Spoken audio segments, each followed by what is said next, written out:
Everybody say, ah. Say, oh, oh. Say, how can I express my gratitude for all the many things you've done for me? Words are not enough, to say thank you. Say, Lord, you are my everything. You're my everything. How can I express my gratitude? How can I express my gratitude for all the many things, Father, you done for me, yeah. Words are not enough to say thank you. So Lord, you are, you're my everything. Say, I call you Jireh. You're my provider. I call you Nisi. You are my banner. I call you Rapha. Hey. You are my healer. Say, Lord, you are. You're my everything. I call you Jireh. Lord, my provider. I call you Nisi. You are my banner. I call you Rapha. You are my healer. Say, Lord, you are.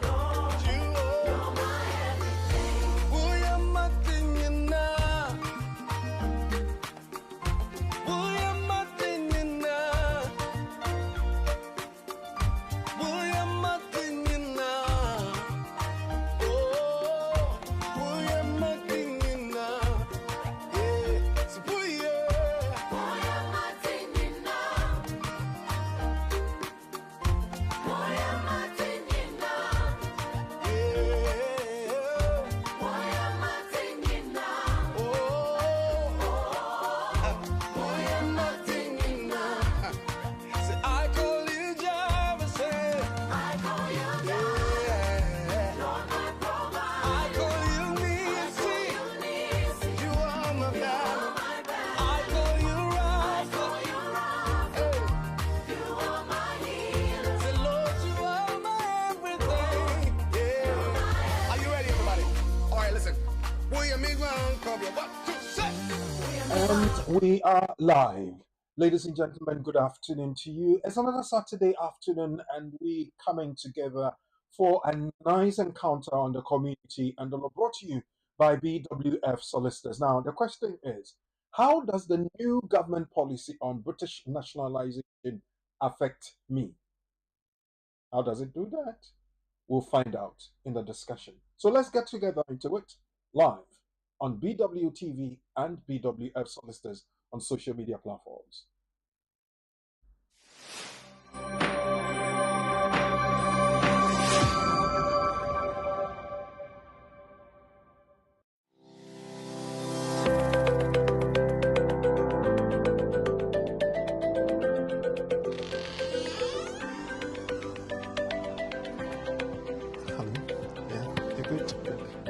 Hello. There are several questions in the community when it comes to the law, especially with immigration matters. That is why I'm inviting you to join us on the program, The Community and the Law, live on BWTV and brought to you by BWF Solicitors, our trusted partners when it comes to the law. We are going to have a very massive discussion on some of the issues of immigration matters that bother you. And they have the opportunity to meet you live on the program to explain to you all the updates that have come from the Home Office and also address your questions and concerns that you might have when it comes to the law. The Community and the Law is brought to you every Saturday between 4 p.m. and 6 p.m. UK time. We're live on all social media platforms, YouTube, Facebook, and LinkedIn. At BWF Solicitors, at BWTV, and of course, we urge you to share the program and invite others to join us. Remember, it's at 4 p.m. to 6 p.m. every Saturday, live on BWTV. You have your questions. There are answers. So join us, learn, and empower yourself on the program, The Community and the Law. So pick up the phone and dial 0208-493-7345. Or you can send a text 07950 422780. It's the community and the law. My name is Oreku Frimpong, and I am your host.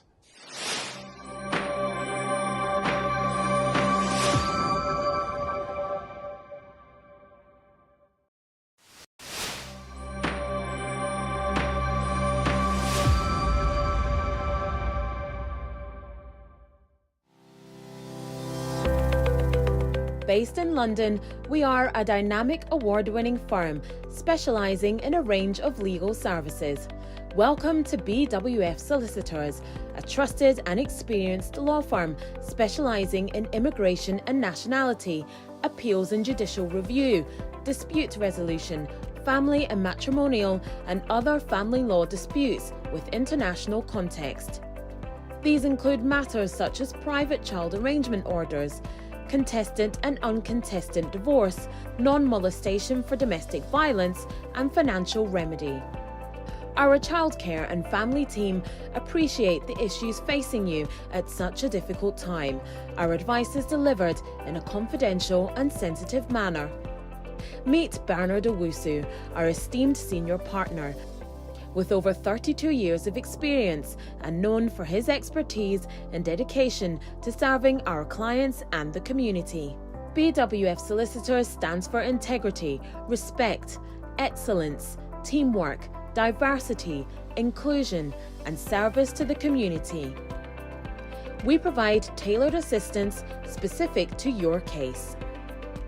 At BWF Solicitors, every day is filled with dedication, creativity, and a commitment to finding the best solutions for our clients.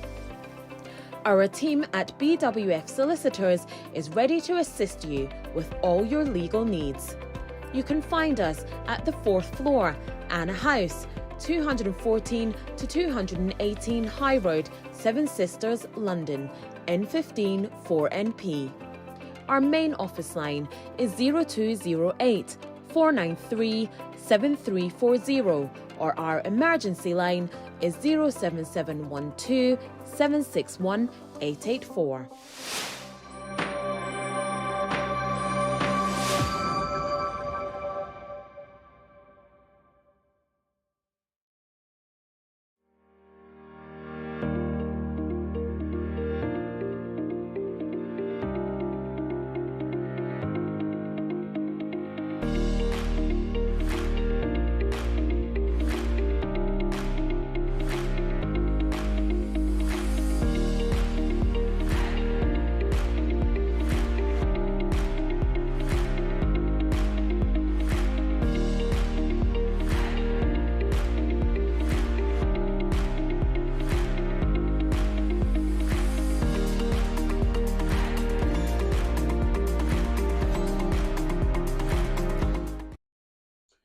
And we are here and we're ready with you and for you.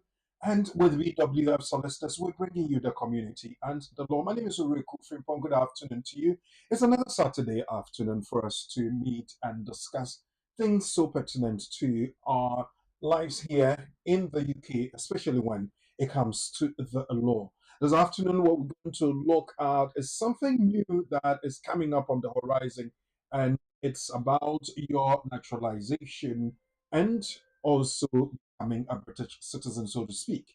How does the new government policy on British nationalization affect me? So we'll be looking at the new policy and what the conversation around it is, and how it would affect you and the things you need to do to make sure that you go around it and with it the right way. Um, I have with me the uh, um, very own or our very own teacher and a friend who does it his very special way. The line of hope, I call him, and he's here to give us an insight into the new policy. His name is lawyer Charles Asma. He comes from the stable of BWF Solicitors and Trusted Partners when it comes to the land, of course, our benefactors when it comes to this program. Lawyer Asma, thank you very much for your time, and we're so privileged and happy to have you around. Thank you. Thank you very much. Right. So, viewers, you'll be hearing from him. But first of all, let's get to do some housekeeping. First of all, if you join us on the program, I would want you to like the page and pick up the link and share, and also invite people to come in to listen to the conversation. Then again, I will also want you to leave your comments in the comment section down below so we know you are here, one. And two, if you have a question or concern, you can put it down there and we'll pick that one up and get Lawyer Charles Asma to answer that. If the phone lines are open, you can call us on 0208 493 7345, 0208 493 7345, or send a text or WhatsApp to WhatsApp and text number 07399 208 468, 07399 208 468. BWF Solicitors has been so gracious, and for 30 years, they've been serving the community. And I tell you, people are having the advantage of the kind of good and quality services they have been providing. And they just can't keep quiet, so they're giving reviews all over. Edrin says that I've had encounters with several solicitors in the UK. I must say, BWF solicitors are outstanding. They make you feel at ease and work with you by explaining every step to you. It's not just one person, the entire team, the accounts department, the solicitor, the receptionist, not to mention the senior partner, Mr. Bernard Usu himself. I'm very happy with the professional and as well as friendly work ethics they have. And I surely will recommend them to friends and family who would need their services as well. Thank you very much, and sincerely yours, Ederic brings in that one. Well, I can't just leave this to lie or pass. So I'll go back to Lawyer Charles Asmena again. How do you do it? People are so happy, and people are expressing their appreciation all over, especially when you go on Google review and all the other bits. You send text messages, you send WhatsApp messages, and all that. How do you do it, and how does it make you feel? We thank God that the skill, knowledge, experience that God has endowed the team with, especially that of the senior partner and everybody who works at BWF Solicitors, has benefited the community. The essence of law and service per se is to ensure that people are happy because they feel empowered and they feel that they are independent. Okay. Independent in the sense that when people are dependent, they become vulnerable. And so when somebody is able to go through the process to obtain a leave to remain, indefinite leave to remain, naturalization, British passport, what have you, when somebody is being deported and we fight to get them out of detention, we fight and they are given a stay. When somebody is going through every aspect and they feel that, why is the law treating me this way? We will follow the person and say, well, the same law will follow you and make you whole again. And that's how do we do it? I would say it's understanding the law, using it to, and also knowing that this is what the people need, understanding their story, dissecting their instructions, and making sure that we use the law to deal with the matter the way that will benefit the individual. Tailor-made approach, and of course, the grace of God. Of course, the grace of God, and definitely works through men. So, BWF solicitors, on behalf of everybody, will salute you and say thank you very much for all the good things you do for us. So many people have benefited. So, if you have and you want to express it, send it to us via text 07399208 or you can put it in the comment section down below on our Facebook page and YouTube page. And then again, you can also go on Google and give us our client review as we do. BWF solicitors are trusted partners when it comes to the law. So yeah, thank you. You welcome to visit us Monday to Friday between 9:30 in the morning and 6 p.m. in the evening, I should say. Yes, something has come up, and let's look at it. The court says that EU dependent children qualify for settlement even if they work and are not maintained by the EU national. The right to settlement for EU dependent family members does not depend on the European supporting the dependent family member. The right to work accorded to family members by Article 23 of the directive trumps the requirement of continuing dependency in Article 7.2. Now, this is from this case, a 2024 case, Ali versus the Secretary of State for Home Department, England and Wales. Which court is that? Is the Yes, so civil division. okay? Yeah. So the So EWCA Civil no, Division yes. So EWC, the England and Wales Court of Appeal. Court of Appeal. That's what I was looking for. Thank you very much. You see why I have a teacher to my left here in the studio, and the Civil Division case number 1546 is what we have quoted. So then let me come to you. I know people have this challenge that they come as a dependent of the European national.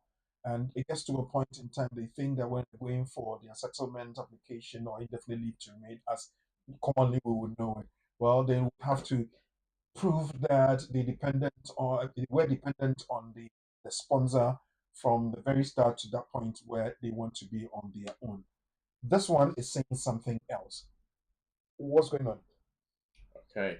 So first, it's a case of show that you depend on the sponsor, be it your mom, your dad, or your step parent, whoever. Show that you are dependent upon the person when you are 21 years and above Okay. as a EU family member. Mm. So you go through the process to prove that you depend on the person. Okay. Then when you are going to apply again when you enter the UK, you have to apply again for 5 years. Okay. But before you be given 6 months, you come in, you apply again to remain 5 years. You have to prove again. Okay. Then when you have gotten your 5 years and you are going for indefinite, you have to prove again. What does it mean? It means before, dependency is a living thing. Okay. Every day you must show that you depend on the person. If for whatever reason you still to depend on the person, then you are independent. If you are independent, then you cannot rely on the person anymore for leave to remain. There are 2 points here. The first point is relying on the person for your living needs. And living needs is not just about the money they give you, it's also about counseling, guidance, support, emotional, and every aspect of support. Then we're also looking at the immigration leave to remain. Okay. So before you enter the UK, you have to prove that you need them to survive. Okay. And when you enter the UK, if you need them to survive, then you cannot be seen to be surviving without them. Okay. Or surviving more than them. Well, how do you prove that you will survive more than your mom or dad? That is when you are working and you are well paid than your mom or dad. Okay. So if you are working and you are paid well or good enough, then you don't need your mom or dad anymore. You agree? And if you don't need the person anymore, it appears that you are now independent. Yes. And if you are now independent, you cannot meet dependency. If you don't meet dependent, it appears that we can't give you leave to remain. Yeah. So that is one angle. The second angle touches on the core of the treaty right itself, which accords EU family members, EU nationals and their family members opportunity to come to the UK and work, opportunity to come to the UK and have their family relationships and so on and so forth. So work is attached to that. Now, if I have the inherent right to work and I come to work, I'm not 21 plus years. I come to work and for maybe by dint of hard work or by dint of fortune or grace, I get a well-paid job. Okay. And I even end up being a good child by supporting my parents. That's what every child must do. Will you punish me for the fortunes that fell on me or by the blessings of God? So God has blessed you so much that because you are working, you are earning enough, we'll take your visa away from you. That's not fair. That's not fair. That's obviously not fair. So before, it's about the case that even if you have the blessing coming, you have to avoid it. Because if you accept it, it will go against you eventually. Mm-hmm. So you always have to show that my mom, my dad is the one working and looking after me. And even if I'm working, I'm not earning enough to become independent. So someone sits back and says, hang on, this appears to be arbitrary and inconsistent with the treaty approach itself. So the person takes the government to court. And the case goes to Court of Appeal, travels up to Court of Appeal. And the judge looks at it and says, hang on, the fact that somebody is able to work is inherent in their right as a EU family member. Okay. The fact that they are able to work is even good. And therefore, the fact that they're able to work should not take away their right as a family member to be able to live in the UK with a family member from them. Right. You agree with the judge? Yeah, I think it's fair. Exactly. That's human. It's fair. Yeah. That's human. And therefore, in 2024, we are now happy to announce that the court now says that if your child comes and the child is over 21 and the person was able to prove dependency, once proven, always proven, forever proven. Okay. Before, once proven, must be tested again and again.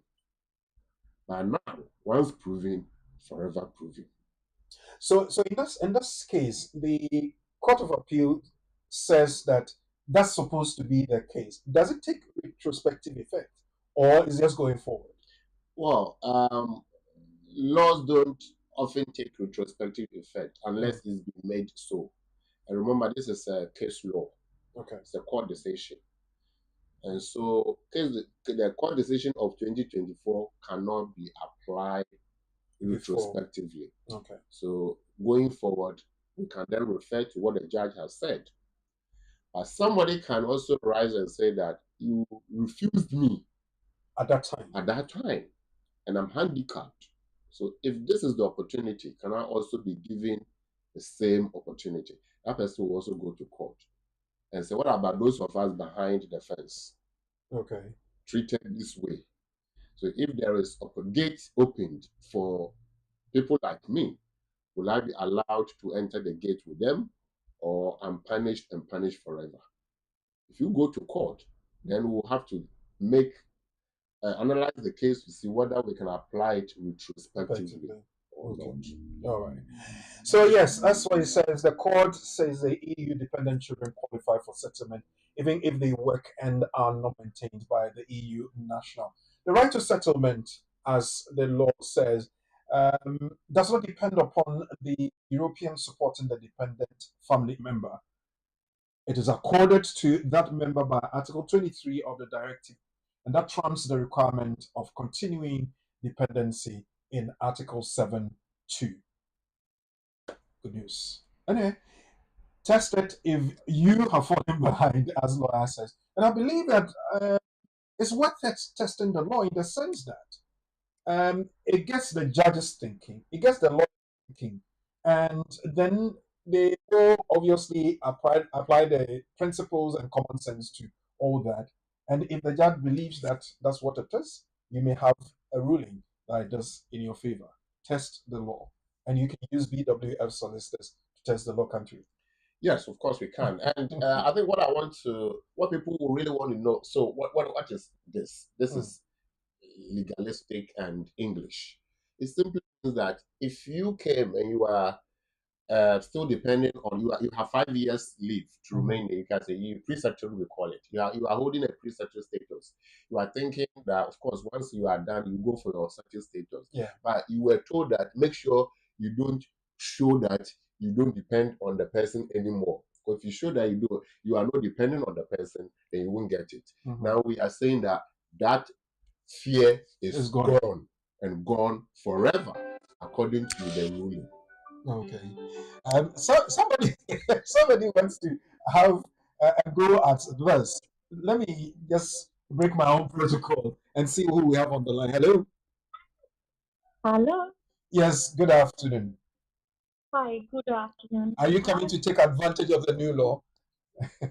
Yes, you're right.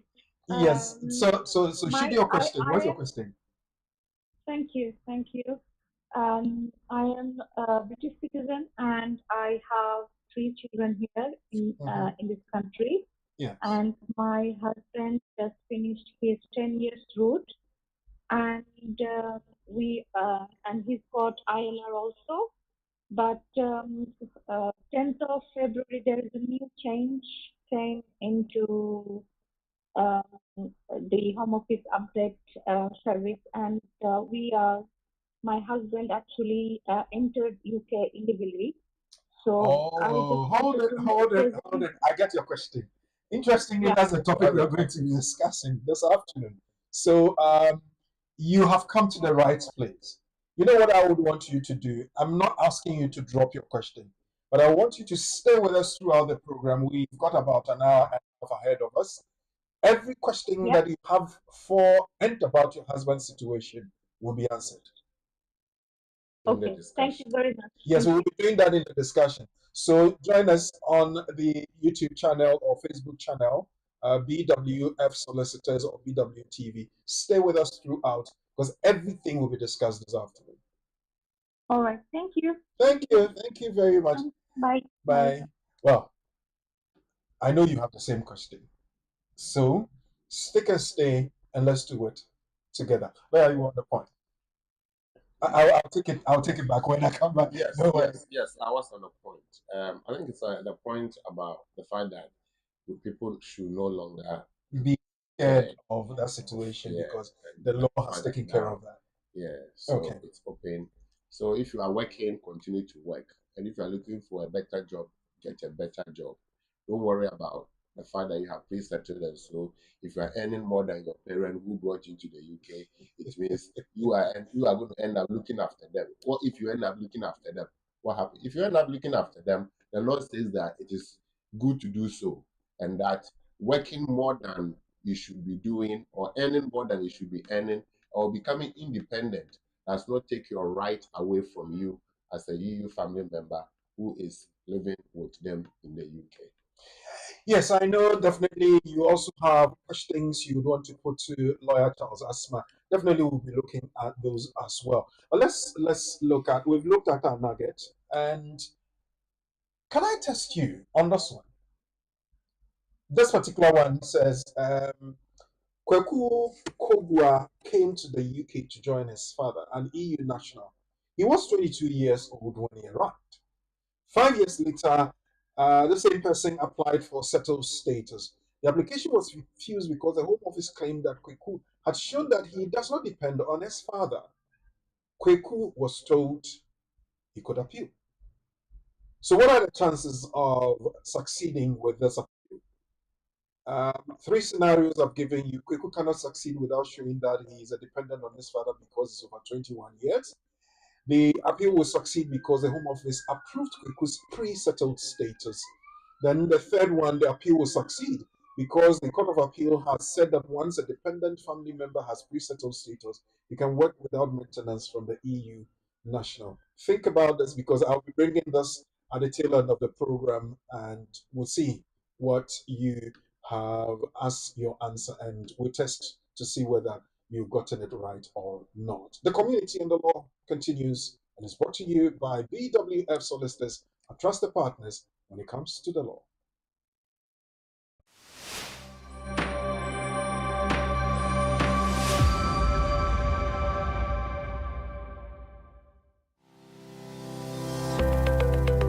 Based in London, we are a dynamic award-winning firm specialising in a range of legal services. Welcome to BWF Solicitors, a trusted and experienced law firm specialising in immigration and nationality, appeals and judicial review, dispute resolution, family and matrimonial, and other family law disputes with international context. These include matters such as private child arrangement orders, contested and uncontested divorce, non-molestation for domestic violence, and financial remedy. Our childcare and family team appreciate the issues facing you at such a difficult time. Our advice is delivered in a confidential and sensitive manner. Meet Bernard Owusu, our esteemed senior partner. with over 32 years of experience and known for his expertise and dedication to serving our clients and the community. BWF Solicitors stands for integrity, respect, excellence, teamwork, diversity, inclusion, and service to the community. We provide tailored assistance specific to your case. At BWF Solicitors, every day is filled with dedication, creativity, and a commitment to finding the best solutions for our clients. Our team at BWF Solicitors is ready to assist you with all your legal needs. You can find us at the 4th floor, Anna House, 214 to 218 High Road, Seven Sisters, London, N15 4NP. Our main office line is 0208 493 7340, or our emergency line is 07712 761 884.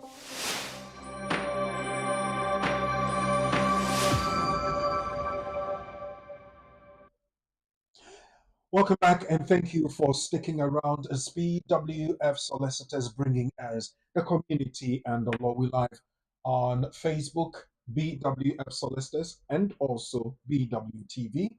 We're live on YouTube, BWF Solicitors, and BWTV. Let's see who we have on there so then I can finish with the housekeeping. I know, and I asked people to get me to know you are here. Sandra Fraser, good afternoon. Sandra, how are you? I believe you're doing so very well. I know yesterday in house you had a good celebration for St. Valentine's Day. Obviously, you didn't invite me. Good afternoon, all. Please share when you joined. That's Sandra Fraser saying so. Charles Emery, good afternoon, lawyer. Yes, your namesake Charles is here, and if you have any question, just bring it up and he will help you do that. Next, we have Tilly Duma. Hello, lovely family. Thank you very much, Tilly. Thank you for doing what you do all the time for the program. We keep it going, and well, as and when we have that, we'll bring it. And for the sake of time, let's get into our discussion. British nationalization or naturalization, sorry. What is that? What is the new law about it? When was it introduced? What are we to do in a situation like that? Now, it's talking about people entering the UK illegally. Is it just the entrance they were talking about, or the other situations that might make people not eligible to apply for naturalization? That's what we're going to have a discussion on this afternoon. The new government policy on British nationalization. Naturalization. There's a bit of a tongue twister there, but there's a difference. Nationalization, naturalization. There's a difference. We are looking at naturalization. What is that? Well, now we come. British naturalization. What is that?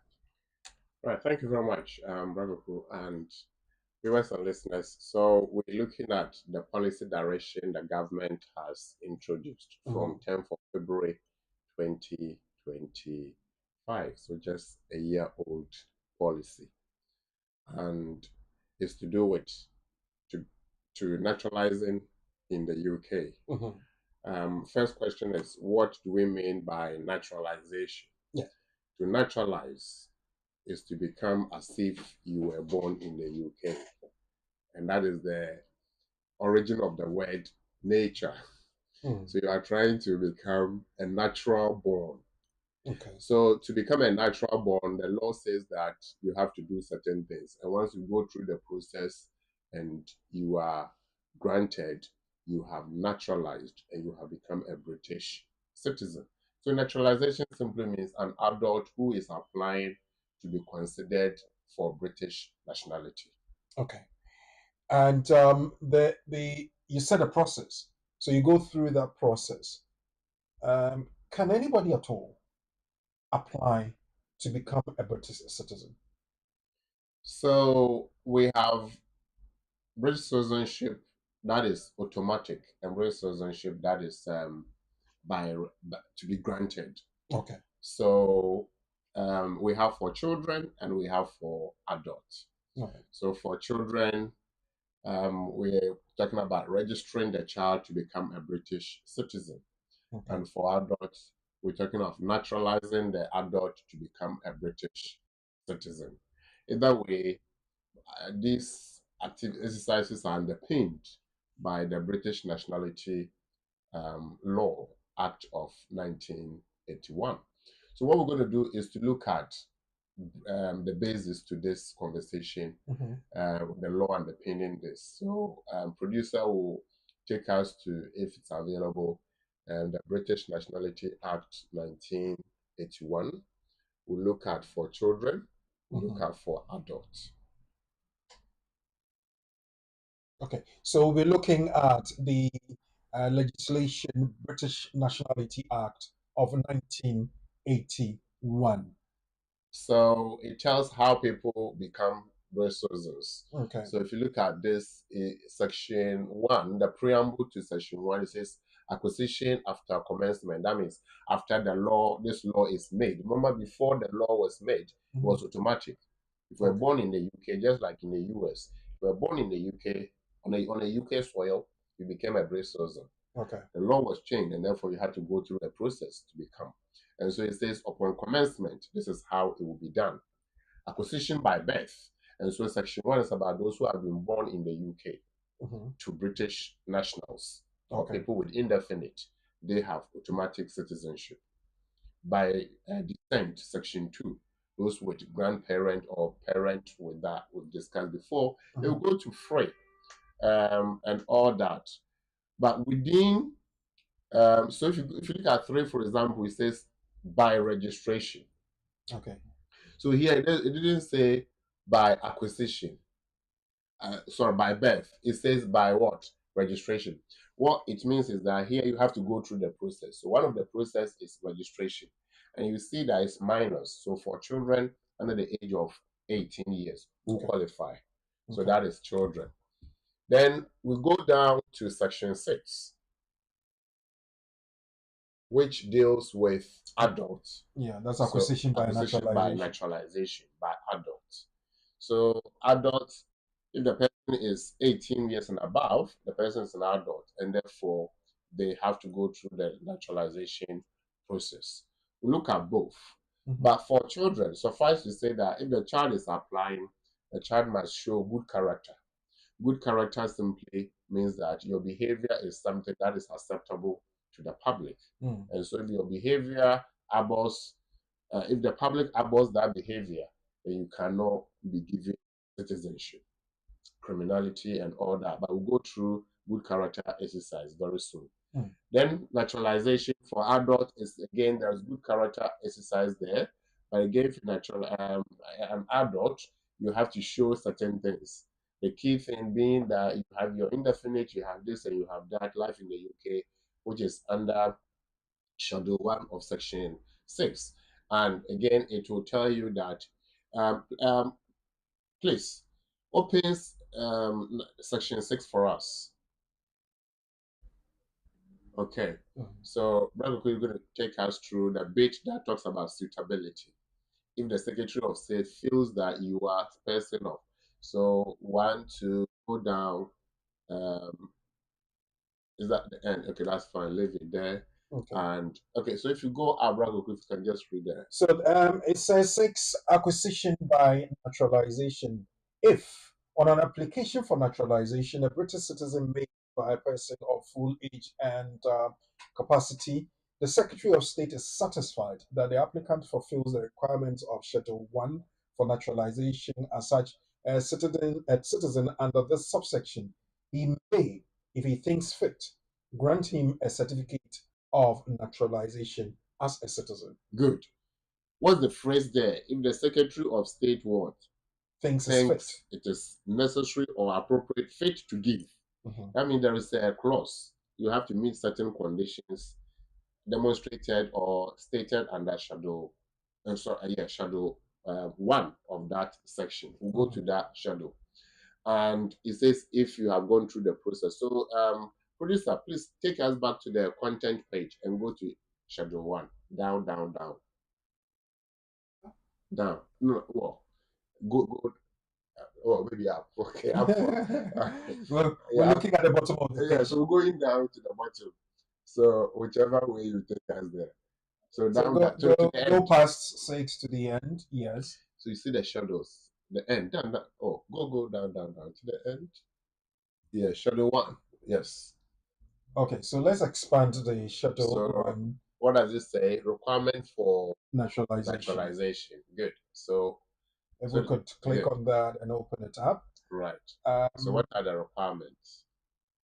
Subject to paragraph 2, the requirements for naturalization as a British citizen under section 6.1 are in the case of any person who applies for it. A, the requirements specified in subsection or subparagraph 2 of this paragraph, or the alternative requirements specified in subparagraph 3 of this paragraph, and that he is of good character, Okay.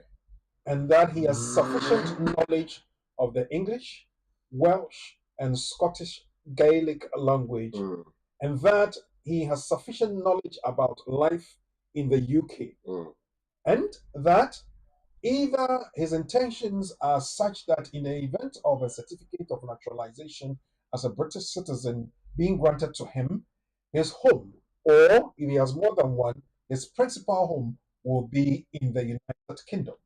Or he intends, in the event of such a certificate being granted to him, to enter into or continue in Crown service under the government of the United Kingdom, or service under an international organization of which the United Kingdom or His Majesty's government therein is a member, or service in the employment of a company or association established in the United Kingdom. Good.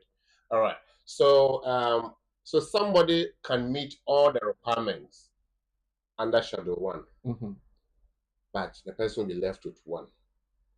So let's go through the requirements and we'll look at what's going to happen for someone who makes an application if certain things are present or certain conditions are present, whether they can meet. So the first one is that the person must be of good character. That's suitability assessment. The next one is that you must understand English. So English language test, everybody can. You will get it. So take. Then life in the UK, take. You have to be in the UK or should have been resident in the UK for 5 years at the date of application, take, because you have the evidence. Then you show that you haven't been absent from the UK if it's a standard naturalization, 450 days, more than 450 days, take. So that's in the second, the paragraph 2. Then it will also tell you that if you are applying in the today, in the last 12 months, you didn't have been absent from the UK for more than 90 days, ticked. So the person will take, everything is ticked. And the person will be caught up on good character. So then it has its own definition, isn't it? So then the question is, what is good character? Yeah. And what constitutes good character in this respect? So having understood the basis, we'll go to the good character, then that will dovetail us into the conversation for today. Okay. What has changed within the good character threshold? Right. So let's scroll on. Good character requirements. Right. So let's put it down and see if we can read about that. Yes, so it says there is what? A change, isn't it? Yes, changes. To this. And when did the change last come? version. Changes to add the date on page 49 to clarify that applications made after 10th of February 2025 that include illegal entry will normally be refused citizenship, regardless of when the illegal entry occurred. Full stop. So we are looking at good character, and one of them is illegal entry. Breach of immigration rules. Okay. And breach of immigration rules, when you are making an application, there are a couple of them. One, entry into the UK. If it is illegal, then that's breach. 2, refusal and not telling the truth. 3, being deported from the UK, removed from the UK, and otherwise required to move. So many other things are there. So when you are filling the application, have you ever been blah, blah, blah, blah, blah, then you. Before, if on the basis of illegal entry, it was over the last 10 years. In the last 10 years. So if in the last 10 years, for example, if in the last 10 years you were considered to have entered the UK illegally, then you have to wait for the 10 years to be over. Okay. Illegal entry, last 10 years. So if you are making the application today and you entered illegally, we'll check to see, have you been more than 10 years or has it been more than 10? If yes, okay, before. From 10th of February 2025, it says perpetual, indefinite. Okay. So you can't say that I entered 10 years ago or 20 years ago, whatever. Have you ever? So it means that if you had illegal entry, or you can prove that you entered through a proper, So we look at examples of illegal entry into yes, the UK. then you are falling foul of this law. Then ideally, as you mentioned, how can somebody enter illegally in this country? How is it defined? Maybe let's look at how will somebody enter legally. Okay. Then we'll see that the anything opposite of this is not the correct door. Okay. So what is the door to enter the UK? Through the ports. The port. But you have, before you enter the port, you have to be cleared. So you are given entry clearance. We call it visa. Okay. So the question, did you enter with a visa or not? Simply. Okay. If you didn't enter through the right door, then you entered through the back door. Back door could be that you entered through the sea. I don't know how people would do it, but even people do it. They call it stowaway. Stowaway. And So that's on sea as well. Yeah. So if we're stowed into the UK by ship or by air, whatever, you didn't get visa to enter. Okay. So you don't have proof of entry. Okay. So sometimes when you are filling the form, they will ask you, how did you enter the UK? Did you enter the UK legally? You have to say yes or no. If you don't know how you entered, you say no. Then you explain how you came. And if it is more than 10 years, cool. But now they are saying that if it has ever happened before that you entered illegally, then you cannot go past the threshold. Okay. And your final threshold potentially will be indefinite leave to remain. Because to be able to meet the assessment for good character for naturalization, you have to prove that you've never been to the UK illegally. Okay. So now we are talking about people crossing the channel to enter the UK illegally. It's a public issue. Government is trying hard. Could it be that the government's attempt to deal with the matter has led to this policy, so that even if you venture, you can do up to the maximum of indefinite? Indefinitely to Maybe. But is it fair? Today's conversation is not about whether it is fair or not. Because that is why we have civil society groups asking for signatures so that this policy can be challenged and all that, so that they can review it. But if it's not fair, it's not fair. The other angle will be people who entered as refugees. If you are coming in as a refugee, you're running away from a situation. Yes. Trying to find a safe haven in the UK. And there is a process for that. So the government put in place a mechanism to bring you in. Can we say that is illegal entry? If the government has put in place a mechanism, then it should be deemed legal. That would be legal. So which one would be illegal if I entered without a visa? That is when you enter without a visa, without permission from the government. Okay. You enter without a visa, yes, but without permission from the government. So you are not known that you are even in the system. Yeah. But through your human rights protection, you've been able to regularize. Okay. You have a child, so you've regularized. You've married, you've regularized. You've sought asylum, you've regularized, and all that. Then eventually you want to naturalize. Then from 10th of February, they are saying that now let's ask, who are you? How did you come? We are not going to tell your roots to you. Your history will be read to you. The history that you've forgotten about will be brought back to brought back to you. To face you. To face you. So the question is, how did you enter the UK? Legally or illegally? If it is illegally, so case closed. We can't give the certificate. The naturalization. So now the good character assessment is even made harder. The threshold is higher than before. And these are the things that everybody has to be concerned about. What about children who were smuggled into the UK? Through no fault of theirs. Because children are also smuggled into the UK. And when it comes to good character assessment for children, it's also there. Are we going to punish the children or the child who has become an adult and naturalizing now? When they came as children. Or when the child is registering. Registration is even easier. But when the child entered as a child, or the person entered as child and naturalizing as an adult, and the history is brought to them, even whoever smuggled them in is not even available to vouch and for. This child will be so innocent about it because we not even know that when the person brought them in, it was smuggling. It was probably to sell them for profit or whatever. They may not know. Well, I suppose it could also be that they were brought them in for their own good because where they were living, maybe the parents were moving, so they moved with them. You know, we see a lot of them crossing the channel. We see children. Yeah. So when that child has gone through the process, at the time wasn't easy. Maybe it took them 15 years or 20 years to get to this point. So they are no longer children. They are making application to naturalize. What do we do? The law is clear. We are not here to say that this is the law, and so the law, you have to go past it.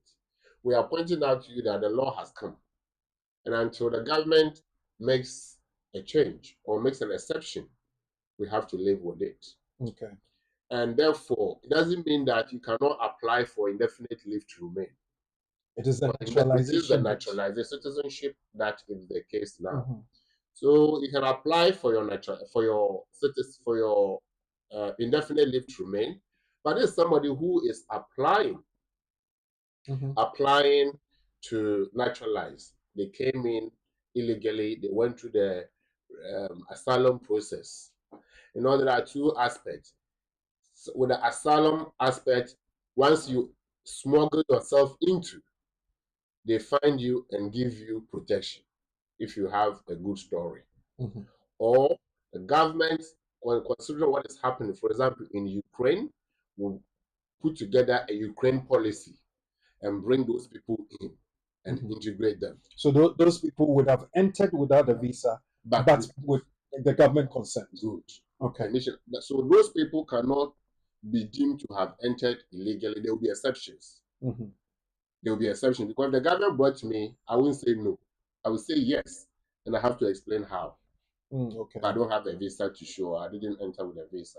But even those people who were cleared to enter, they would have been given a pass, entry permit of a sort. And so either way, you have entry permit. Okay. So if you don't have entry permit, then you came in your own accord, and so later you were found that you are in. 10 years, there could be exemption, but now there's no 10-year exemption. So what if, for instance, I came in legally, but with a different identity from what I have now? Somebody would say I came in with somebody's passport. I won't say they came in with somebody's passport, because if I came in as John Bento and I'm now called Joseph Mensah, what has happened is that my name has become this, and it's possible that I have changed my name. If it's a change of name, then you have to show evidence of change of name, which is called change of name deed. So you do a deed poll to show that before I was this, and when I was born again, I became this. And this is my evidence of change of name. That's fine. Obviously, if you know that you are entering on account of somebody else's passport, then that is no. And I believe that there is nobody out there who That has done that, that. that in itself could be Of course, described that is as no. you're stealing somebody's identity, That which is is no. punishable. And therefore, I want to believe that people will come in and change their name at a point, because there's no law that frowns on people changing their name. Because we change names for family reasons, personal reasons, and even legal reasons. All you need is evidence of change of name. So when you are applying, you say that, yes, I came as this and I became that. But again, problem will be for somebody who came in as John Bento and entered as a British citizen, because John Bento was a British citizen. And you now going for British citizen again. Oh, this one. That's double wahala. I don't think anybody will want. Because if you came in as a British, then you don't need British citizenship, because you're already British. Well, obviously, situations and scenarios sometimes are funny, but you don't want to get yourself in that tangle where you will have to face criminal charges. Another question that would come up when we're talking about this situation is, how do I know that I am illegal? In the sense that I come in, okay, let me put it this way. I come in with a visitor's visa for 6 months and I do not go back. And I've stayed in and have survived the 10 to 20 years. And now I have been, my stay has been regularized and I have qualified for naturalization. In that case, would that be punishable or would that be classified as illegal entry, or just I was just an illegal person living within the country? Illegal resident. Yes. Okay, so let's go back to the law, because the law is our trump card. Okay. Producer, please take us to the policy change. Good character. What does it say from 10th of February? Changes to the date on page 49 to clarify the applications made after 10th February that include illegal entry. Full stop. Mm-hmm. Illegal entry. Now, this person we are talking about, how did he come? As a visitor. With a visitor's visa. With permission to enter. So that's no illegal entry. Okay. As in the UK, legally, the person became an overstayer. Okay. The law is not about those who came and overstayed. It's about those who came illegally. Okay. Well, if you just joined us, you're listening to the lively discussion on the program, The Community and the Law. How does the new government policy on British naturalization affect me? The caveat here is, if you entered the UK illegally, forget about naturalization. The highest possibly you can go is to have indefinite leave to remain. But to become a bona fide resident or a citizen of, I think it should be a citizen of the United Kingdom, no. So then you have your questions, you have all the answers, and you have any further question, the answers are here. We'll look at the law. I think Lawyer Charles has done something very interestingly beautiful. What does the law say? Bring your questions. We'll just oppose to the law and tell you what answer possibly there is. We're taking a break and saying thank you to BWF Solicitors. And when we come back, we'll get to the other bits of the discussion. Invite your questions and concerns, then we'll address them. It's the community and the law. I'll be right back.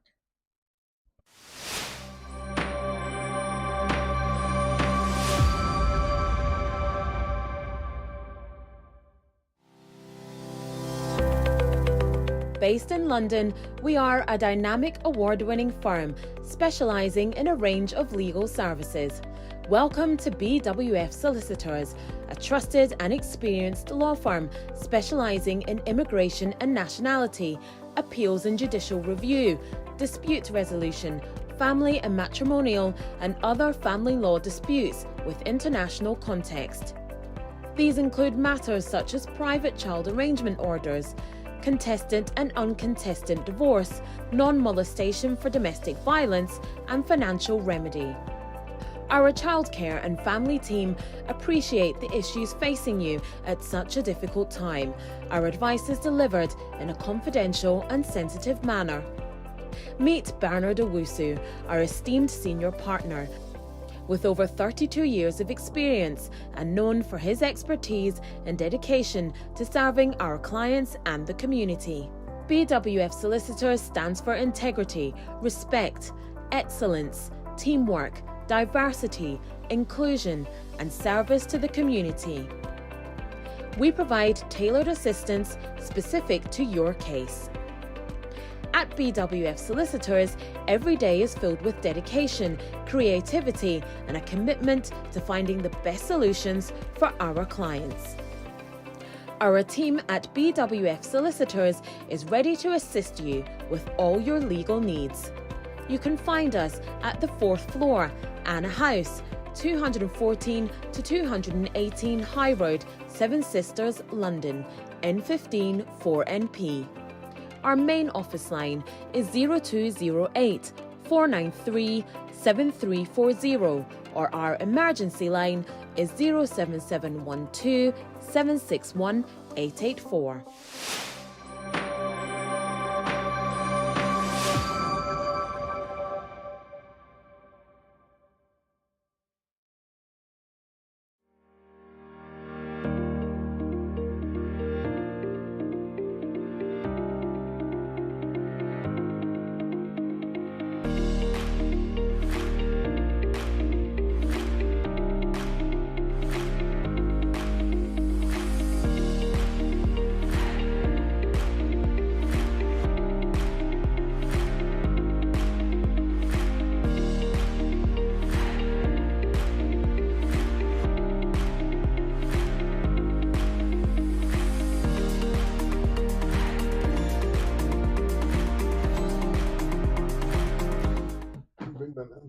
Yes, we're back, and we're still continuing on the program, The Community and the Law, brought to you by BWF Solicitors, our trusted partners when it comes to the law. BWF Solicitors works Monday to Friday between 9:30 in the morning and 6 p.m. in the evening. They are on the 4th floor of the other house, 214 to 218 Tottenham High Road, Seven Sisters, North London. Call them on 0208 493 7340. They also have an office in Ghana, and those of you in Ghana, you can reach them on 055 589 5959. 055 589 5959. For emergency situations, call 077 127 61884. And if you want to reach Lawyer Charles Asma directly, you can reach him on 07947 636037, 07947 636037. Now, this afternoon we've been discussing how the new government policy on British naturalization affect you.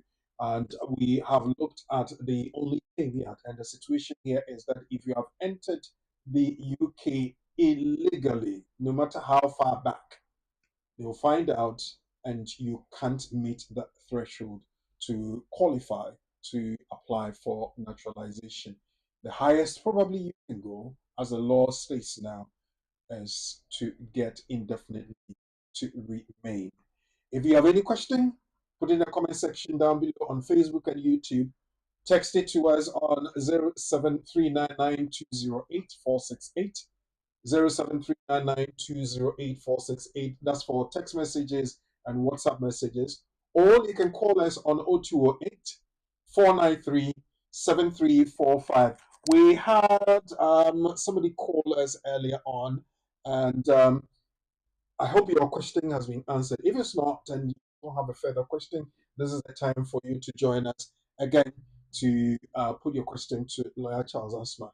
Now, earlier on, we looked at our nugget, that is the piece of information we threw out at the start of the week, and it was talking about EU-dependent children. And the court is saying that EU-dependent children qualify for settlement even if they are not maintained by the EU national. the right to settlement for EU dependent family members does not depend on the European supporting the dependent family member. The right to work according to family members by Article 23 of the directive trumps the requirement of continuing dependency in Article 7.2 of the immigration rules or the EU settlement rules. This is a case somebody has really tested the law. Ali challenged the Secretary of State for the Home Department last year, 2024, and the EWCA Civil Division granted that.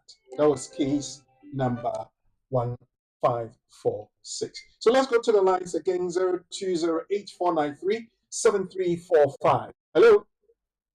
Hello, good evening, sir. Good evening, boss. How are you? Yeah, I'm fine. I want to ask you a few questions.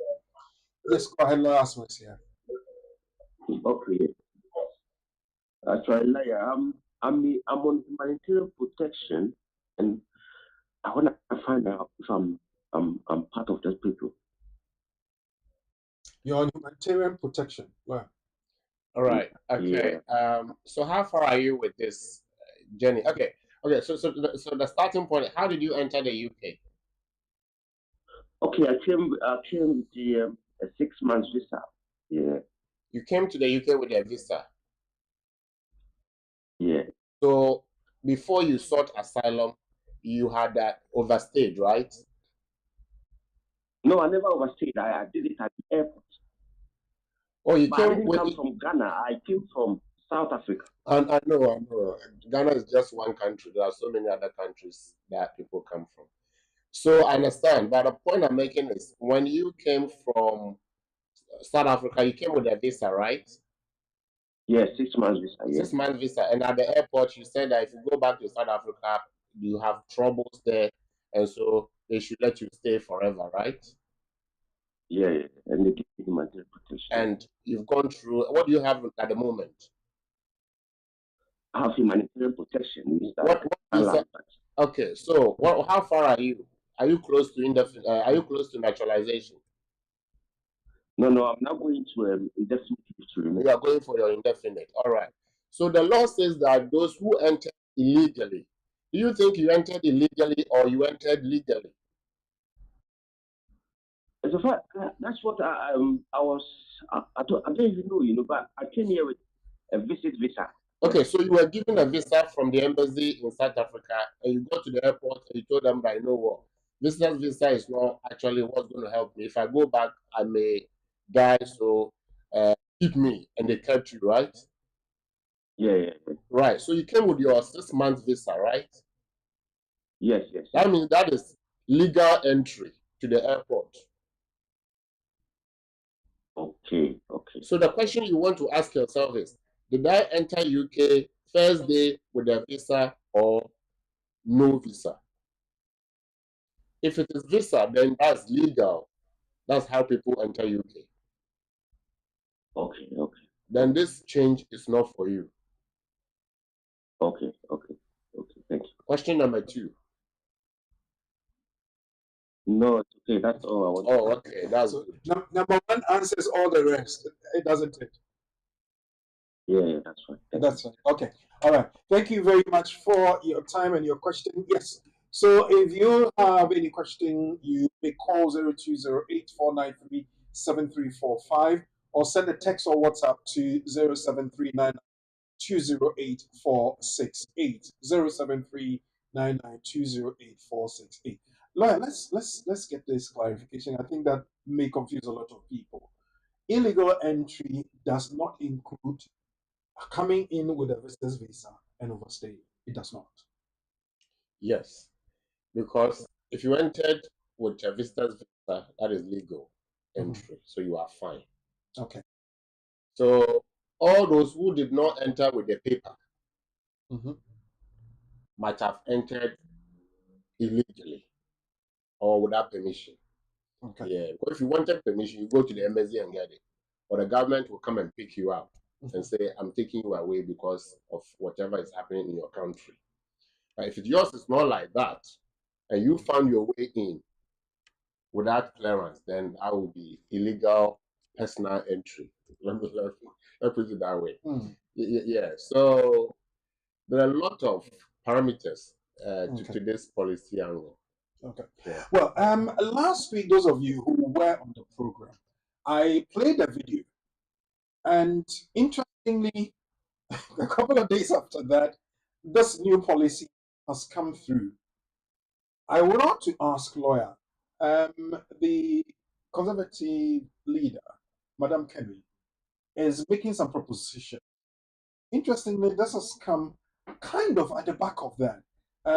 For the benefit of those who may not have seen it, Prof, if we can quickly look at that video, and I'll ask lawyer that the two of them, do they look alike? Is one influencing the other, or what?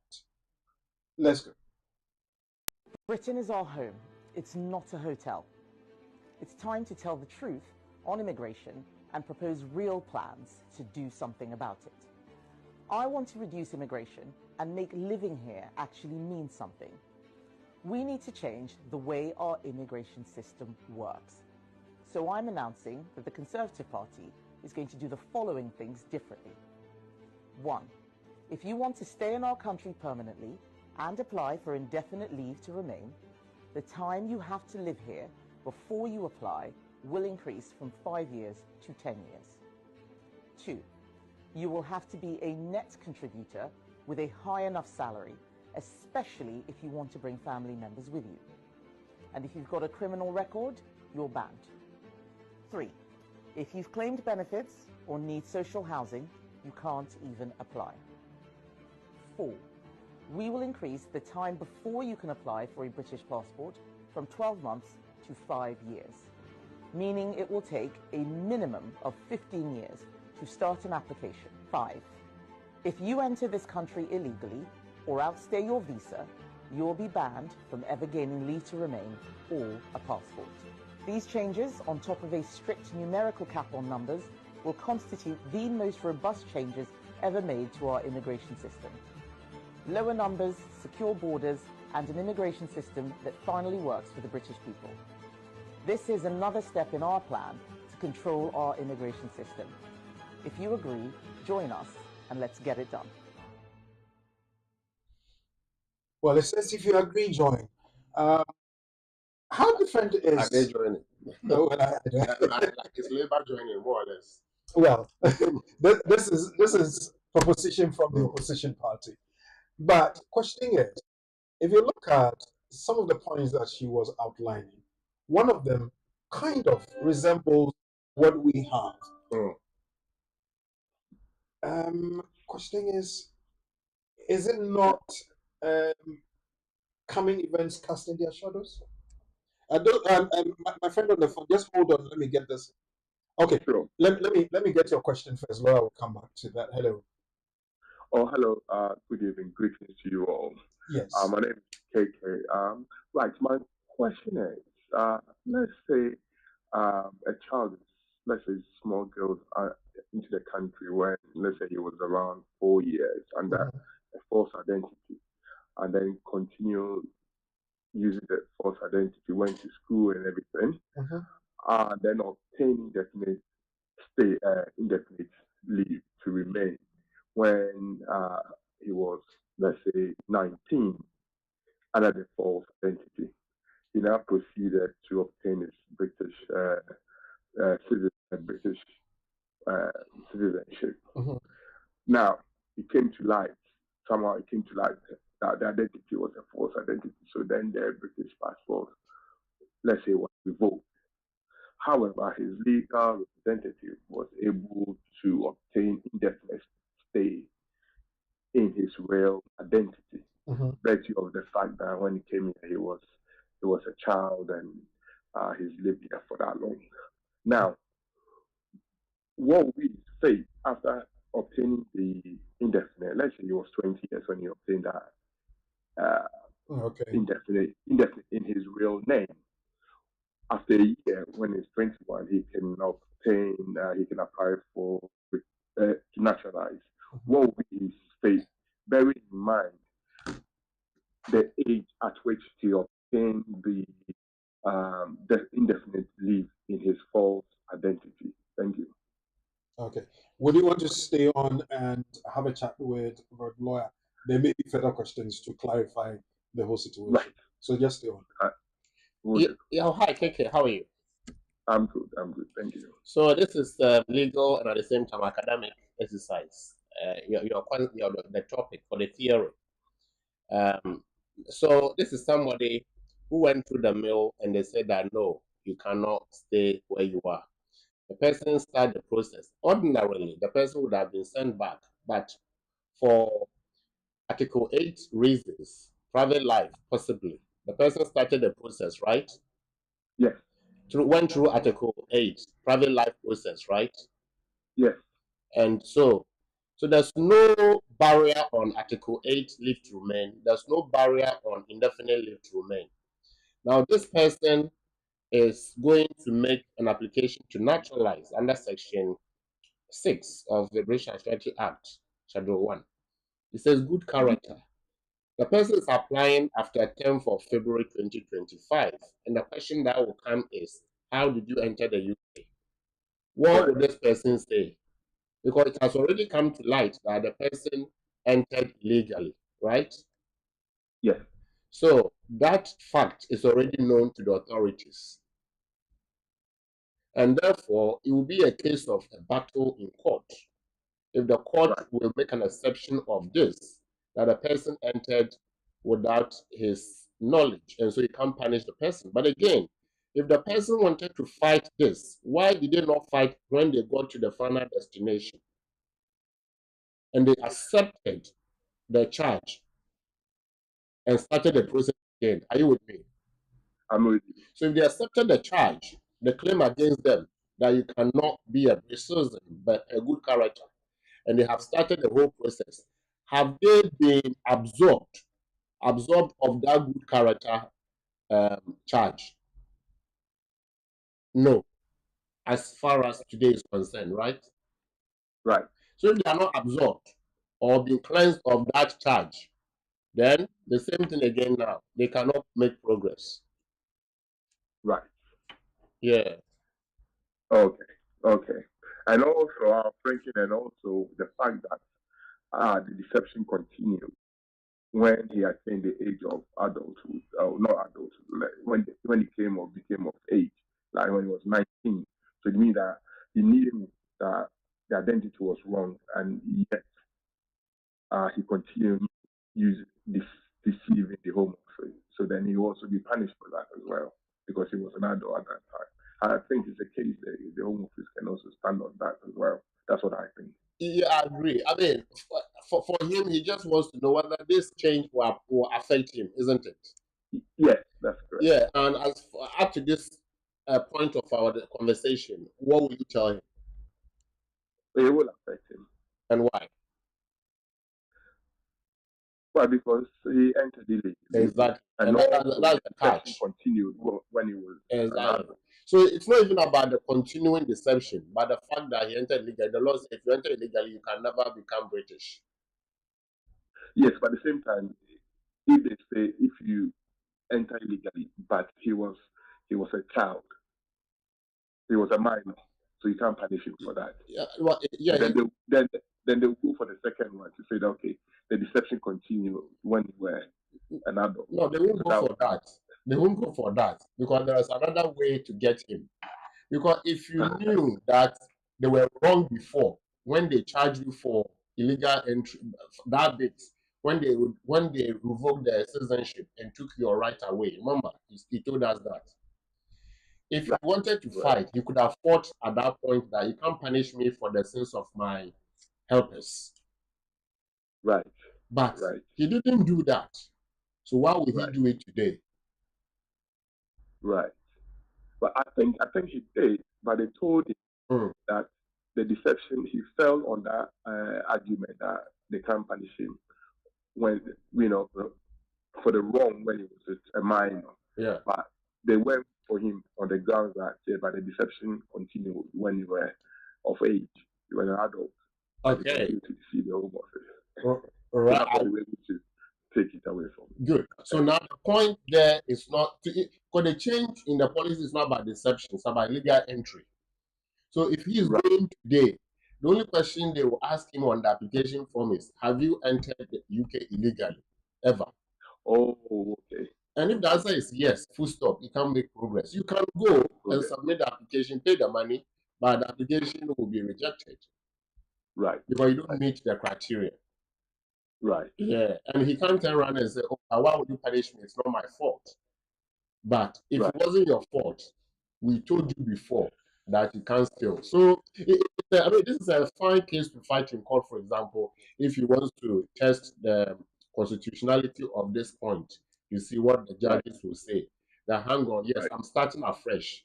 I want to make an application. I entered illegally, but I didn't even know. So I entered innocently. Yes. So does the law treat illegal entry by innocence one of the thresholds or exception? Then the judge will make a decision on that point. Right. Thank you very much. Okay. All right. Thank you, my brother, for your time. We appreciate it. We hope to have you back again with us same time next week. Okay. 0208493734. Prior to our brother coming on, we were looking at Kemi's propositions, and one of them kind of tie in with this new regulation. I asked the question: is it events coming up custodial shadows now? I would say it's a coincidence. Because at this stage, it can only be a coincidence. But what she says that will make it hard for legal entrants to become resources. And went on to say that we also make overstayers, we also make it hard for overstayers to become resources. The law did not touch up on the change did not touch up on overstayers. The law only touched on illegal. Again, the opposition leader said that even if you go through the process, instead of doing it after 10 years, no, after 5 years, you have to wait for 15 years. And so many other changes that came. But somebody will say, oh, is it because of this? That's why the current government or Labour has put in place this policy. It might be that it's, sometimes people will be thinking in their own corridor, but their thoughts will align. It doesn't mean they spoke to each other. And that's coincidence, isn't it? So at this point, it's just a coincidence. But again, it also tells you that if this is going to be the approach, then most of the things that she has proposed may end up being carried out, even if not now, in future. All things being equal, the elections is in the next 4 or so years. So if you have anything, do it now. That's the point. If you want to do it now, because anything can happen from today. Okay. Well, we'll continue to pick up your questions and your concerns. The lines are active. Somebody sent us one directly to me, so I want to pose that. With regards to the new rules, if someone has indefinite leave to remain by the government amnesty issued in 2005, can they do their citizenship now? Well, the rule is not about whether you qualify to do indefinite citizenship application or not. What it's saying is that out of the people who qualify, one of them can never cross the line. Okay. So yes, government has granted you amnesty, good.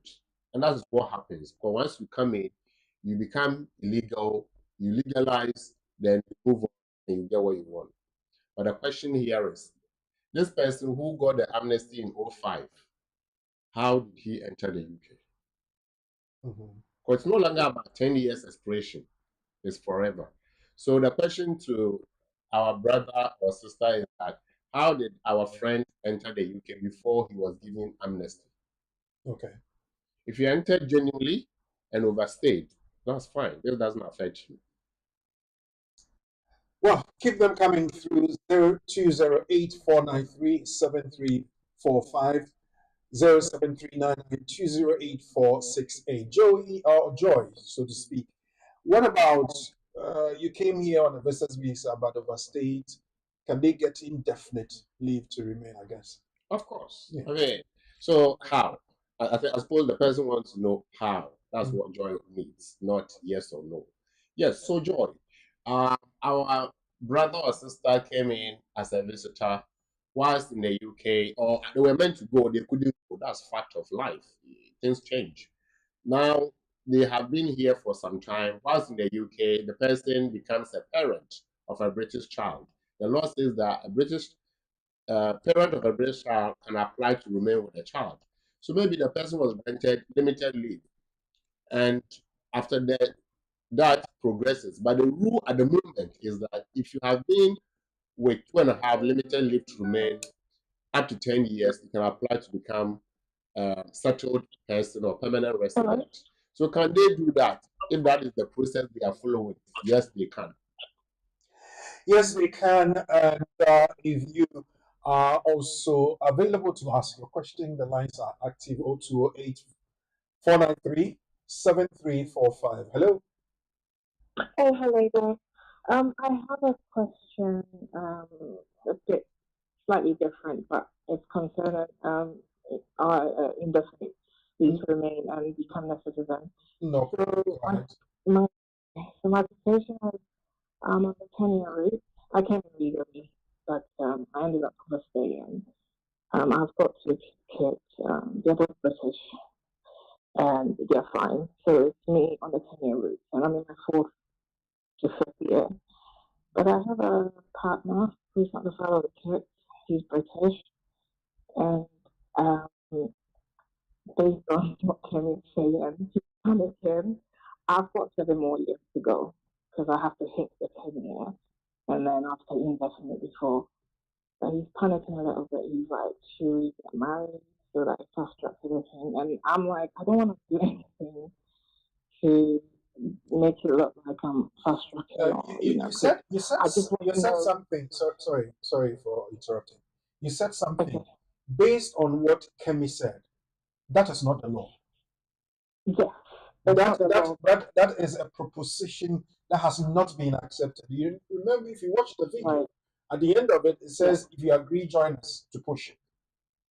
I agree. Do you agree? The problem is, I totally agree with you. Agree with me, not her. I agree with what you're saying. Okay, all right. Not with what. Yeah. Well, I think that the issue or the fear we're having is, what if she comes into power and what if the law is implemented? Even looking at now, it looks like with illegal entry, everyone, the people have come in illegal, no matter how now, let me ask you this question before I hand you over to Noah. How did you enter? Did you have permission to enter at the time? Yes, I did. I came in registered. All right. Hello. Hello. So this is your concern or his concern? Both of us. Which of you has settled status? I mean, indefinite leave to remain already or British citizenship? No, my partner at the moment is British. Yeah, so the concern is not your partner. I'm on the 10-year. The concern is for you. Because he doesn't need to worry about anything. So he's worried for you. Yeah. He's sharing your concern. So the concern is yours. Yeah. Right. Yeah. Now, so the concern is that, should I fast track it so that all this hula baloo will not affect me in future? Yeah. Okay. How many years have you done on the 10-year route? 4 years. You've done 4 years. Okay. Let me ask the question. How many 2.5s have you had so far? 1. You've had 1 2.5s. Yeah. So how can you be on it for 10 years, 4 years so far? Before the switch, before the 2.5, what did you have? Nothing. Nothing. So no. So what? Okay, I'll quickly narrate the story. I came in with a 6-month visa, but I was bold enough to go back to Ghana because I didn't want to stay. Came back with a working visa. Right. And then extended the working visa at the Home Office. But at that point, things went south. I met someone who was also not really good immigration-wise, and unfortunately, we did the whole area thing, the Ghanaian thing. You married. Yeah. You married. Yes, okay. We did. Yes, but it wasn't recognized here because we didn't have the right to remain. We didn't have status, and then we had 2 children. And just make sure you don't tell us everything that only you should know. Okay. Okay. Yeah, you don't have to tell us everything. Just cover some of your stories. But I suppose we get the point. So finish off Okay. and let me respond. Okay, so we have 2 kids, and we started to fight the law, but I didn't, we had to wait till my son was 10. And then one thing led to the other. My son, everything got sorted out. Unfortunately, me and him split because the pressure was too much. So I've moved on. I've met someone else who is British 5 years after, and now he's worried about this whole loss because we've been fine with everything going on, Okay. having a normal relationship. Okay, I follow you. But now he's worried, I follow you now.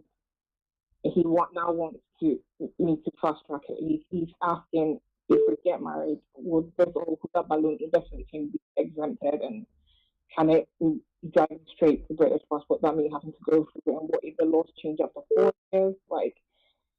So my question is this something that I can do without it being a problem? Because I don't want anything distracting the route I'm on.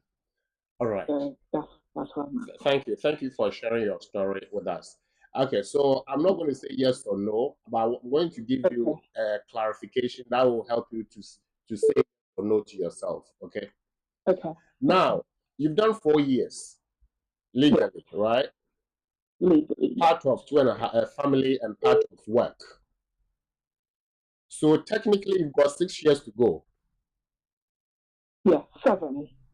I thought you said you've done 4.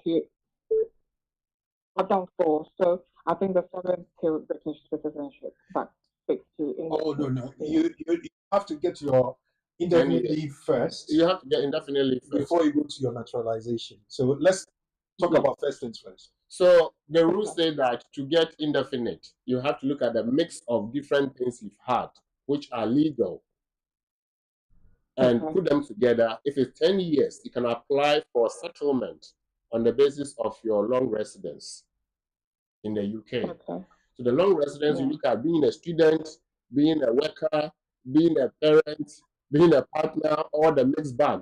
You put them together, take 10 years. Then you can move on to apply for indefinite. So I'm looking at so far, you've done mix of 4 years, right? Yeah. And you've got 6 years to go. Yeah. Now, what you are saying is, how do you shorten the 6 years? Is marriage an option? Yeah. Right. So let's look at this, how this will play out. If you remarry, or if you rely on your new relationship, if it's 2 years, if it's not 2 years, if you marry this partner and you apply on the basis of partner route, what happens is that you have to now stay on the route for 5 years. Because you are starting all over again. So another 5-year route partner. So 5 years. You have 6 years left. So 5 years, you're only going to stay 1 year, right? Yeah. But within the 5 years, you have to meet the technical threshold or checklist. Criteria 1, do you have the money threshold, 29,000, either yourself or your husband? 2, do you have the English language competence or proficiency? If you can, and you are able to, then that's fine. You can shorten it by 1 year, but you've got 6 years to go. Okay. So if you switch to the 5-year route as a partner this time around, the question will be that, is this husband you are living with, do you have a child with this person? No. No child with this person. You have your, and when you are applying, they will ask whether you are applying on the basis of the child or the basis of the husband. There are instances where if you say there's a child involved, they will then put you back on the 10-year route. Unless it's clear that there's no child involved. And so it's just pure partner. Then that's fine, 5-year route. You made the 29,000 and the English language, you can be given 2.5 first and 2.5 later. After 5 years, you apply for indefinite if you qualify or meet the rules. In this case, instead of waiting for 6 years, you can wait for what? 5 years, right? Yeah. So the question is, If you say 1 year, you have to follow the test by showing the money and showing the English. Do you have the English and you have the money? When you say the money, do you mean I have to be earning the Yes, 29 either or you or your husband or both of you. 29,000 at the time of applying over the last 1 year. is it combined income Yeah, or you can does it have have to be combined income, individual? yes. Okay. You see, so that is something you need to work on. And some people will say that, you know what, if this is the obstacle, then I might stay on my 6 year lane where there is no obstacle. Yeah. Yeah. This is what I was saying to him because one, he doesn't even live, we don't live together. Don't worry, don't tell us too much, okay? Don't share too much Okay. with us. All you want to know is it good now or you should continue? Now you know what to discuss Okay. with him, okay? Yeah. Pros and cons. Yeah. If the cons outweigh, if the pros outweigh the cons, then go ahead. Right. Yeah. Okay. Okay. Thank you. Thank you. And I think at the back of this, I would advise that if you need further assistance, any further clarification, contact BWF Solicitors on 0208 493 7340. Or you can call Lawyer Asma directly on his phone number 07947 636037. Today, I think you'll be dealing with a lot of the calls, so no worries. Let's go to the next person. Hello. Hello, good evening. Good evening. Good evening, like I said. Good evening. Thank you very much for your discussion, please. I came to UK with a visitor's visa, Right. and then I met a British citizen. So I went back home to Ghana, and we got married, and I came back. Um, it's nearly 5 years now. So my question is, please, after doing the ILR, that's indefinite. Can I do the naturalization after, or I have to wait for a year, please? Okay, right. So ordinarily, those who are spouses of resources would, after the indefinite, apply for naturalization, and then the person's case will be tested against the law. Depending on who the caseworker is, they may get confused and all that. And so, to make it even simple and to avoid anything coming up and having to explain, you can say that, you know what, I'll wait for 1 year, that's just like anybody else. So there will be no need for me to explain myself against anything that the caseworker may not understand. But of course, with British citizens, spouses, the exceptions are clearer. No, that I can do it after the indefinite. After, yes, once you have been granted indefinite leave to remain. All right. Thank you very much. Thank you. Thank you too. Thank you for your time. Bye. 0208493735. Or you can leave your questions and comments in the comment section down below. Now, remember, I gave you a scenario. I was going to ask you a question about that. Let me just recap the scenario so you can think about it. It was based on this nugget that we have on the screen, where the court is asking that if you are a dependent on an EU national, you don't have to show beyond the first showing, if that makes sense. You don't have to show continued dependency as it is in Article 72. Now, so let's pick up the question. It says that Kwaku Kogwa came to the UK to join his father, an EU national. He was 22 years when he arrived. 5 years later, he applied for settled status. The application was refused because the Home Office claimed that Kwaku had shown that he does not depend on his father. Kwaku was told he could appeal. What are the chances of a successful appeal? Cannot succeed without showing that he is dependent on his father because he's over 21 years. The second situation is the appeal will succeed because the Home Office approved Kweku's pre-settled status. And thirdly, we say the appeal will succeed because the Court of Appeal has said that once a dependent family member has pre-settled status, they can work without maintenance from the EU national. Think about this because I'll be asking you, and I'll be asking you to give me a 1, 2, or 3 answer to the question. Let's see what further questions we have on the platform, or is there anybody coming in to ask a question? The telephone line is still active. Now, in renewing child British passport, if a parent on whom the child British citizenship is based cannot be traced for the details of their current British passport, can their old or expired passport details be used?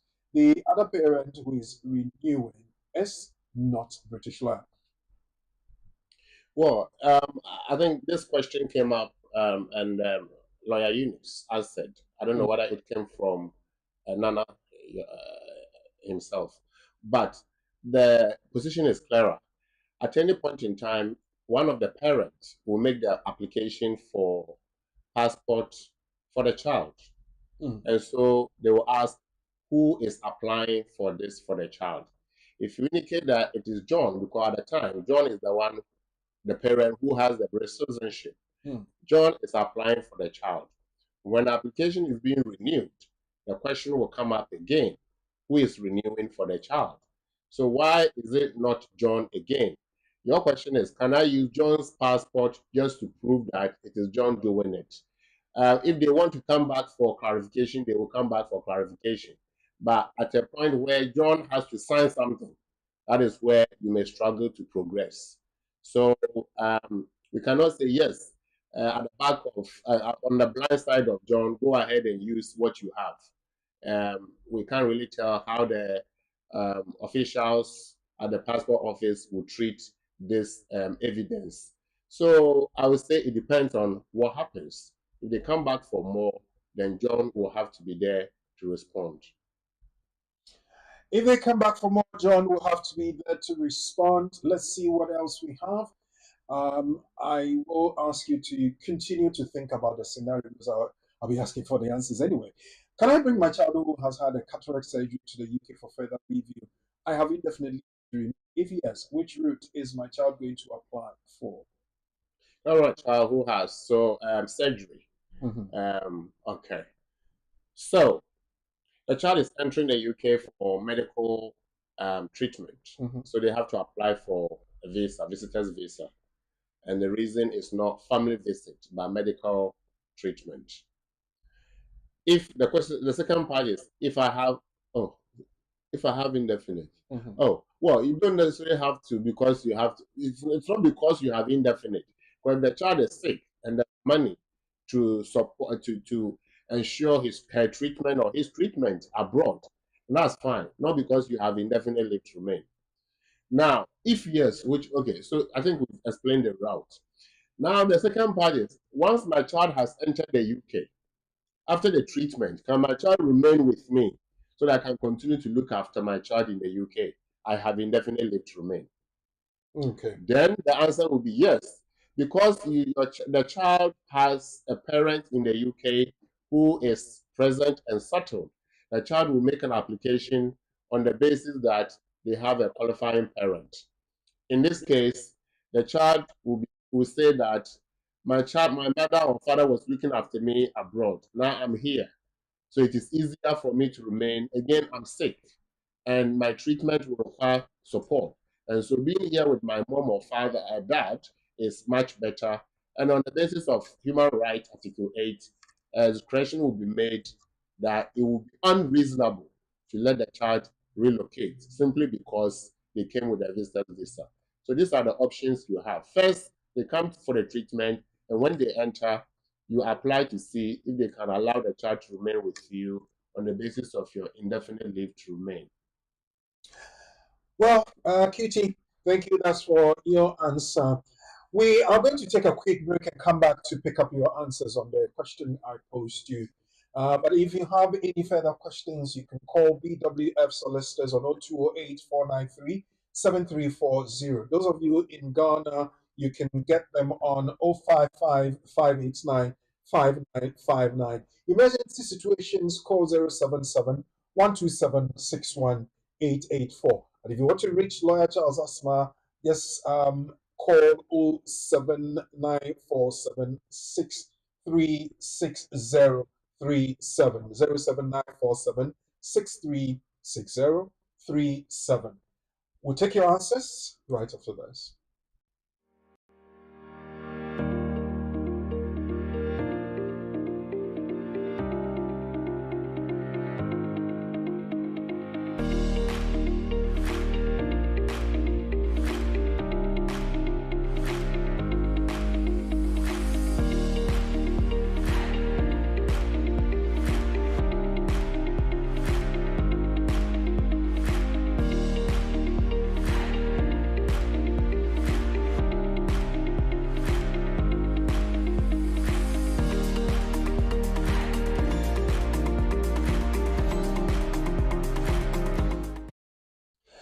We're right back. Okay, so let's see what we have from the comment sections on Facebook and on YouTube, and you can send a text as well. Kweku, 5 years later, after joining his father, applied for settled status. The application was refused. The reason they gave him was that he did not have a continuous dependence on his father. Appeal? Okay, yes. Let's see what answers. Ozetu says is number one, Kweku cannot succeed without showing that he is dependent on his father because he's over 21 years. Doreen says number three, the appeal will succeed because the Court of Appeal has said that once a dependent family member has pre-settled status, he can work without maintenance from the EU national. Edward Opoku thinks so, and he says it's number three. David Tufo says number two, the appeal will succeed because the Home Office approved pre-settled status. Hayford thinks it's number one. Next, we have Jeffrey saying number one. Another answer we have is from Gabriel Asante. Gabriel, number three. Thank you. The next one here, Abigail Teta says number three. Okay, let's see who else. Ellen Nimako thinks it's number two. Ian Owusu says is number one. Kweku cannot succeed. Enes Karkari says is number two. The appeal will succeed. Home Office have approved the pre-settled status. So what else? Akosa Sewa says is number one. Kweku cannot succeed.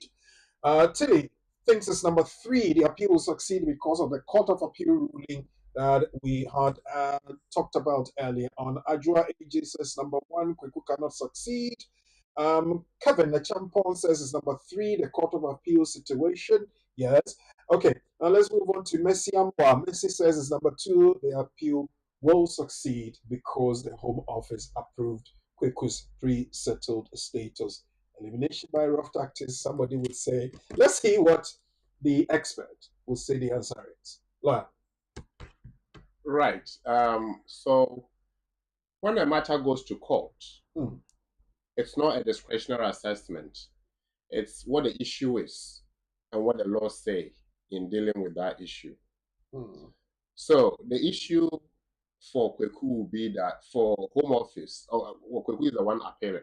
So the issue within the refusal is that Kweku does not meet Article 7.2 provisions within the law and the EU treaty, where he has to show continuous dependency on the parent.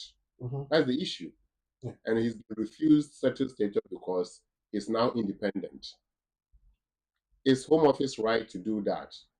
Then we look at case law, the case of Ali and Secretary of State 2024. The case is clear. It says that it is not a case of continuing dependency as enshrined in Article 7.2 of EU regulations, but it's a case of EU treaty itself, which gives right to those people. And therefore, that right trumps upon continuous dependency assessment. And what the court has said now is that Article 7.2 is useless. And it shouldn't have been brought in the first place. Because whatever is there trumps upon this one. And so, would the Home Office continue to rely on a sub-law? No. Will Kweku win in court? Yes, because it is no longer necessary for him to show that his parents are after him. It's important that he shows that he's a family member with pre-settled status and moving to settled status. Kweku will win. So the appeal will succeed because the Court of Appeal has said that once a dependent family member has pre-settled status, they can work without maintenance from the EU national. So the answer is there. Kweku, go on, appeal. You will succeed because there's a ruling in your favor. Well, thank you very much for participating in that. Next week, I'll be bringing you another one. So look out for the nugget that's dropped in the media space from Monday from 12 noon, where BWF solicitors on all their social media platforms will bring in the nugget. Sometimes we bring the question as well for you to ponder on before we come on at the tail end of the program on Saturdays to ask you to do that. Now, this afternoon, we have been discussing how the new government policy on British naturalization affects you. How does it affect you? Lawyer Charles Osman has a summary of that. So, viewers and listeners, today we delved into the policy direction by the government on immigration front. 10th of February 2025 is the relevant date. And the government says that from that date, if you are applying for naturalization to become a British citizen, we have to assess your character. One of them is how you enter the UK. If it is discovered or found out or known that you entered the UK illegally, then you cannot become a British citizen. Our question is, how does this affect us? We said that it will affect us because that is the law now. And so the first thing we want to ask ourselves is how we entered the UK. If we entered the UK with a visa, or we entered the UK because the government came for us to protect us, and we're given a permit to enter, then you are fine. If not, then to appear that you entered the UK without permission or a visa, and so illegal, and on that basis, your application cannot succeed for naturalization because you fail to meet good character test. What does it mean? It simply means that if you are found in that category until the law changes, your highest resident status will be indefinite leave to remain. And this is what we brought to you today. So check, did I enter legally or not? If you did, this is not for you. If you didn't, then this is for you to consider before you make your application for naturalization. Thank you. Thank you, Lawyer Charles Osman, for your time. It's been so insightful.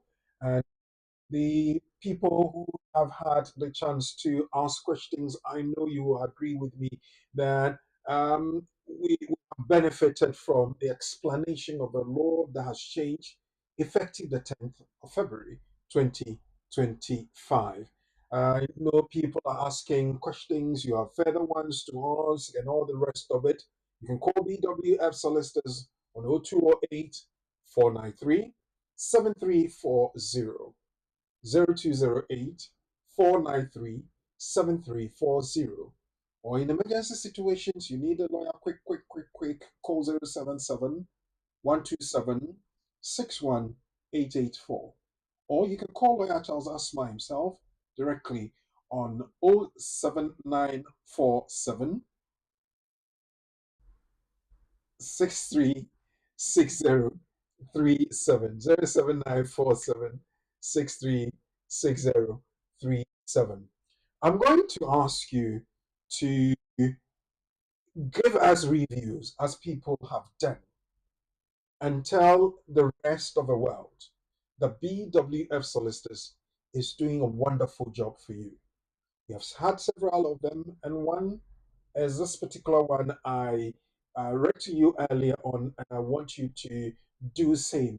You can do that on BWF Solicitors website, bwssolicitors.com, or you can go onto Google and do the review there. Edrin says that he's had encounters with several solicitors in the UK, and he wants to dare say that BWF solicitors are outstanding.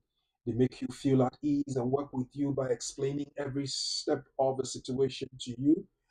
And it's not just one person, it's the entire team. He has acknowledged the accounts people, the solicitors in here, the receptionists, and not to leave out the principal senior partner himself, Mr. Bernard Owusu. Edrin says he's very happy with the professionalism, the friendliness, sticking to work ethics, and surely is going to recommend friends and family who need legal services for them to go to BWF Solicitors. What about you? Tell others. And tell others that we have the community and the law every Saturday between 4 and 6 p.m. And that's what is said by yours truly, Uruku Frimpong. So on behalf of the team, let's say thank you to Lawyer Charles Osman once again. And thank you to my team of production personnel We have the um, staff and workers of BWF solicitors both here in the UK and Ghana.